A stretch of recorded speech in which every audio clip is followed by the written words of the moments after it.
So I apologize for the bad lighting and potentially shaky camera. This is kind of an impromptu video. This video is going to focus on the Smith and Wesson M&P 40 because that's what I have to show. But I wanted to show honest wear and tear. This gun right here I've had for just about 4 years. I used it in academy, in law enforcement academy, and it's my duty gun as well, day to day. So there's a lot of different videos out there showing the accelerated wear and tear, torture tests, all that good stuff. And those are great videos, but I thought it would be a good idea to show you honest wear and tear, at least almost 4 years worth in a duty environment. And, results may vary depending on the type of gun you get. Guns like Glock tend to wear really well. Guns like SIGs, some of the SIG models don't wear quite so well. It just depends on what you're getting. But this is the M&P, so we'll kind of stick with that.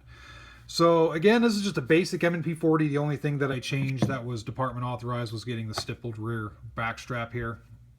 But that's it. So I'll try my best to show in the lighting here. Here's the mag well. And I do a lot of practice with magazine changes and such. And you can see there are some wear and tear, but it's not really that bad, considering I've been doing it for about almost 4 years now. So between live fire, dry fire, it's holding up rather well. There is just a little bit of wear on the trigger. I don't know if you can see, just some smooth marks on the trigger from the retention points on my holster. A little bit of wear on the front dust cover there on your rail section. Just some dirt buildup and such on the stippling. So that's not too bad right there. I'll flip the gun over here. On this side, I'm right-handed, and there's some wear right there. There's a mag well again.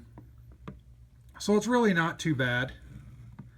There's some smooth marks there you can see on the frame, just from holster use. And I'll try my best with the lighting. It's a little bit hard to see, but there's the slide wear, which isn't really too bad. I do a lot of presentations, a lot of practice. You can see a little bit right there, some of the finish wear. A lot of practice drawing from different positions and whatnot, so I'm definitely doing a lot of practice with this gun. A little bit of wear right there. I'm doing my best on the camera, so I apologize. But the wear on this gun really isn't bad at all.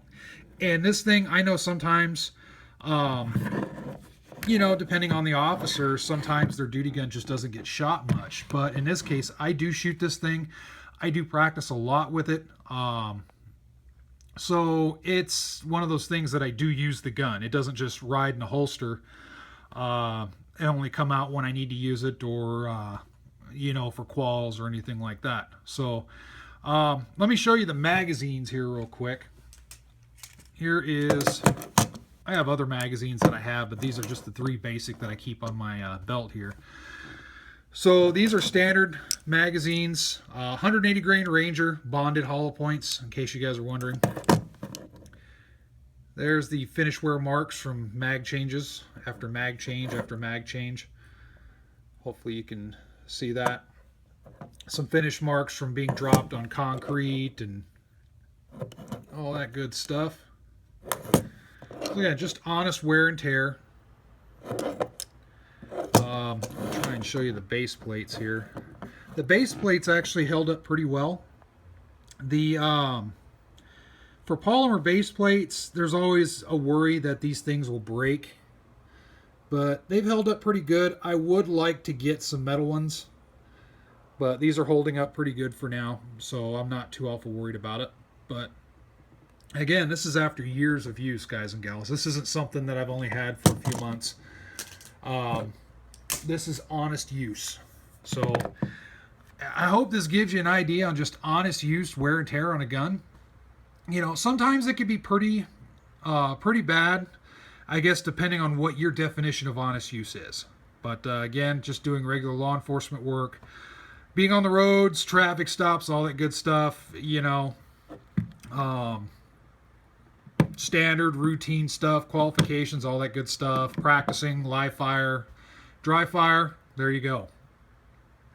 So, hope the video you found useful. If not, please say so. I just thought it might be a good idea to show actual use on a gun versus simulated use or torture tests for a change. So, with that said, thanks for watching, and as always, stay safe.